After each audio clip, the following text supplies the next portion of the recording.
Have you ever asked yourself, is the house you're living in today truly the place you want to spend the final years of your life? Here in America, 1 in every 3 seniors lives alone.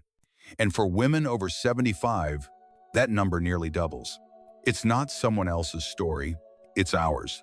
One day, your partner may go first, and the rest of the journey, you'll walk alone. But living alone isn't the frightening part. What's truly frightening is living alone without preparation, without connection, slowly drifting away from the world outside your walls. The home that was once filled with laughter can grow so quiet it aches, and that silence, if it lingers too long, can make the soul age faster than the body ever could. Today, I want to share with you 3 of the best places to live alone in your later years, not just to stay alive, but to live with peace, connection, and purpose. So take a seat, take a slow, deep breath, and come with me as we begin this journey together. One of the best places to live alone in old age is the small apartment near a senior center. Imagine a peaceful morning. The first light of day touches your window. The smell of coffee floats gently through the air, and the sound of birds outside greets you. A quiet symphony of ordinary life. You step out to the porch, take a slow, deep breath, and feel the soft warmth of morning sunlight on your skin. Just a few minutes of walking, and you begin to hear the gentle hum of conversation, the laughter from a nearby senior center. A place where friends your age are starting their day, with yoga, a book club, or simply sharing tea and old stories together. At this stage of life, we no longer need a big house. A small apartment, maybe 500 to 800 square feet, is just right. It's easy to care for, quiet, and cozy. There's room for a favorite reading chair, a cup of tea in the afternoon, or a friend stopping by for a chat. Because what matters most isn't the size of your home. It's the distance between you and life itself. In our later years, we need more than a roof over our heads. We need connection. A senior center nearby becomes a gentle bridge to the world. A place where you still feel part of something, where you're seen, heard, and included. There, every morning gives you a reason to step outside. Every lunch brings a warm meal and familiar smiles. Every afternoon offers movement, laughter, and maybe the joy of learning something new. The truth is simple. We humans cannot stay healthy in isolation. Studies have shown that regular social contact reduces depression, improves memory, and slows the aging of the brain. But beyond the science, connection gives us meaning. It's something no pill will ever replace. A small apartment near a senior center isn't just a place to live. It's a second home for the soul. You may live by yourself, but you are never truly alone. You can join a painting class, take a dance lesson, or learn to video call your grandkids. Small things, yet they make you feel alive, still growing, still becoming. And on days when loneliness visits, just step outside. Walk a few minutes. Someone will smile at you, and that alone will warm your heart. That little apartment isn't just shelter. It's a bridge between aging and living. A place where mornings invite you out, afternoons greet you with kind faces, and evenings let you rest, knowing you've lived another day in peace and connection. The lesson is simple. Choose a small, cozy home within walking distance of a community center. It's not just a place for activity. It's a healing community, a circle of warmth and care, where your later years can be gentle, dignified, and full of quiet life. The next choice is a low-floor apartment near a park. It's funny, isn't it? When we were young, we dreamed of traveling far. New places, new faces, endless roads.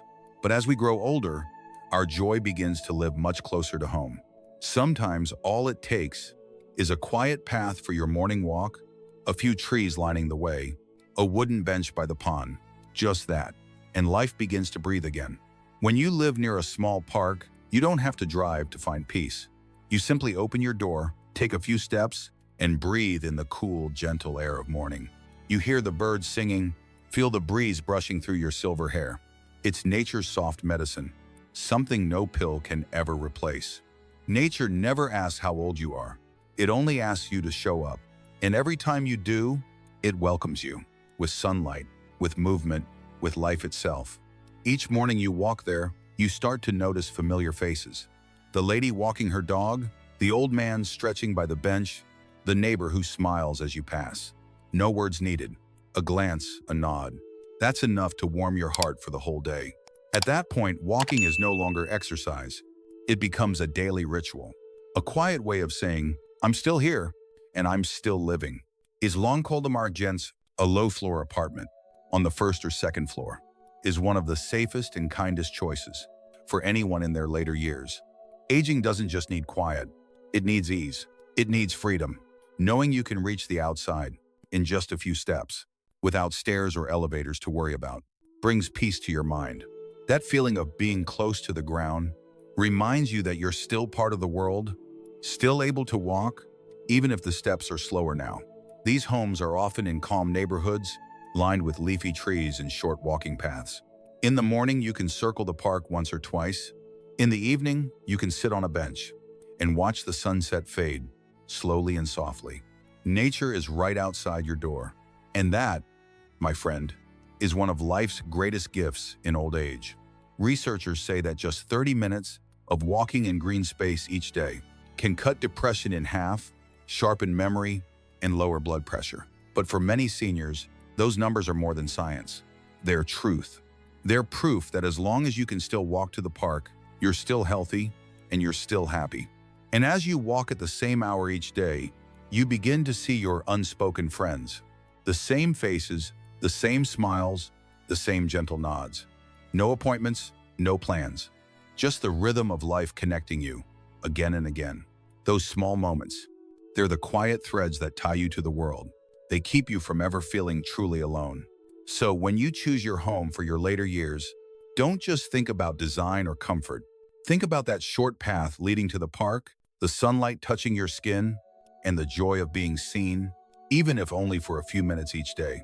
My friend, your physical and emotional health doesn't begin in a doctor's office.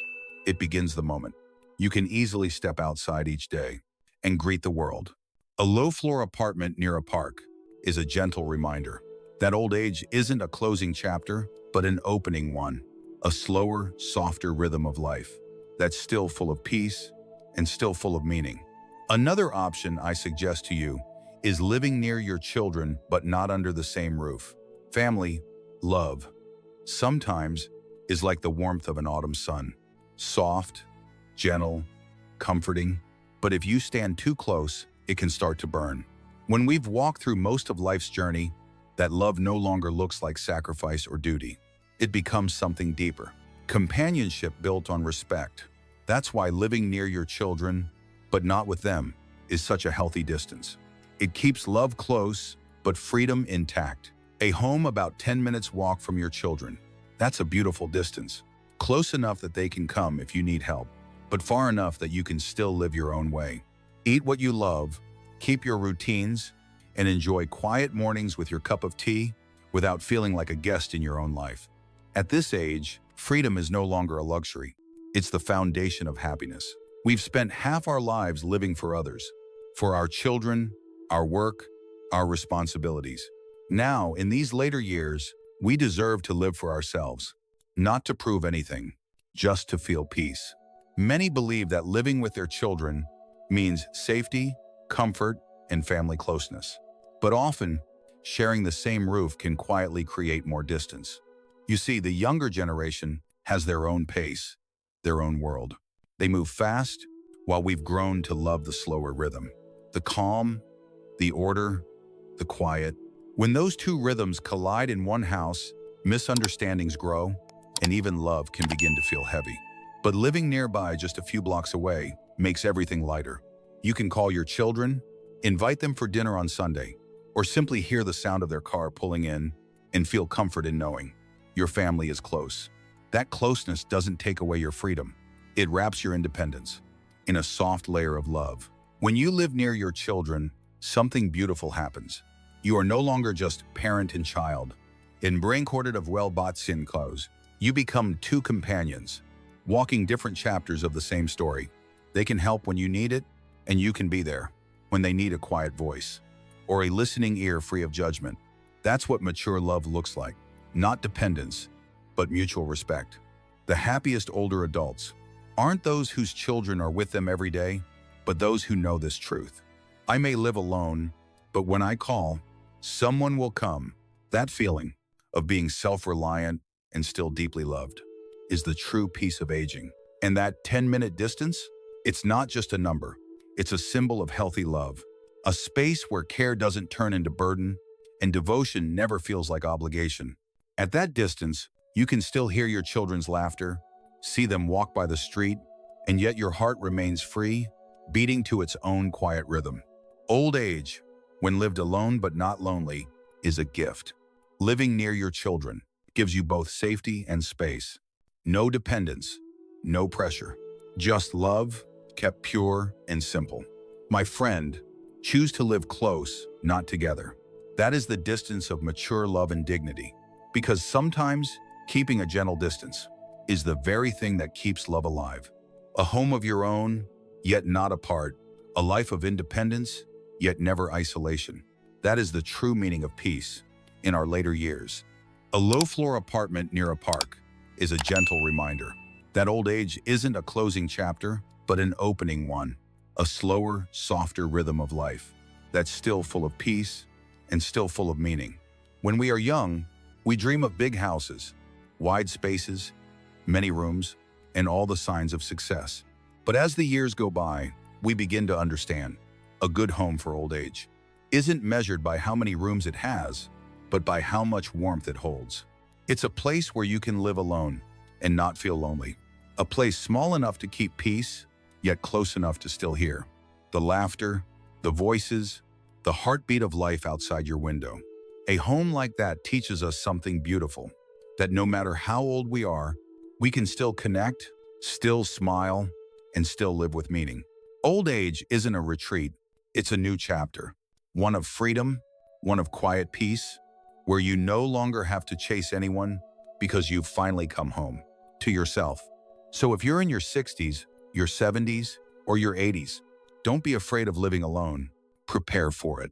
Not as a defense against loneliness, but as an invitation to live fully and gently in the time that remains. Because preparation is simply an act of love for yourself. If you're still here, thank you for staying with me until the end. Among these three places, which one feels most peaceful to your heart? Leave a small note in the comments, because what you share might be the light that guides someone else toward their own peace. And if these words touched you, please take a moment to like, share, or subscribe so we can continue walking together on this quiet path of slower, deeper, more meaningful living. Old age isn't the end. It's the gentlest autumn of your life. In Brain-Corded of Well-Bought Sin Clothes, you become two companions, walking different chapters of the same story. They can help when you need it, and you can be there when they need a quiet voice or a listening ear free of judgment. That's what mature love looks like. Not dependence, but mutual respect. The happiest older adults aren't those whose children are with them every day, but those who know this truth. I may live alone, but when I call, someone will come. That feeling of being self-reliant and still deeply loved is the true peace of aging. And that 10-minute distance, it's not just a number.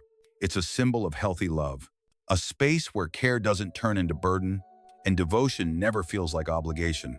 At that distance, you can still hear your children's laughter, see them walk by the street, and yet your heart remains free, beating to its own quiet rhythm. Old age, when lived alone but not lonely, is a gift. Living near your children gives you both safety and space. No dependence, no pressure. Just love, kept pure and simple. My friend, choose to live close, not together. That is the distance of mature love and dignity.